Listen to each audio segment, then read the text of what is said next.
Hi friends, இப்போ திருத்தணி முருகர் கோயிலே தான் பார்த்துங்க. தரிசனம் பண்ணுறவங்க பண்ணிங்க. காவடி காவடி 6 லட்சம் காவடி வந்துக்குது பாருங்க.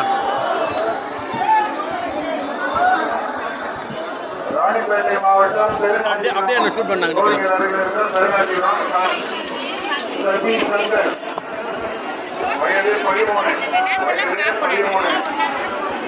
இவரோட அப்பா வந்து இங்கே மலை கோயில் காத்துட்டு அப்பாவுக்கு கால் பண்ணாலும் சரி, பக்கத்தில் இருக்கிறவங்க யாராவது ஃபோன் போட்டு கால் பண்ணாலும் சரி, அவர் வந்து எங்கே இருக்கிறாரு சொல்லுங்க. இங்கே பாருங்க, தலை பார்க்குற இடம்லாம் காவடி காவடி காவடியாக தான் இருக்குது.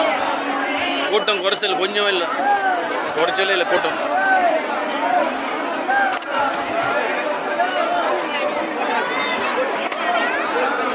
முருகனை தரிசனம் பண்ணுறவங்க இங்கேருந்து வீட்டிலேருந்து பரிசனம் பண்ணிங்க. வீடியோ பாருங்கள், அனுப்புகிறேன். தண்டபாணி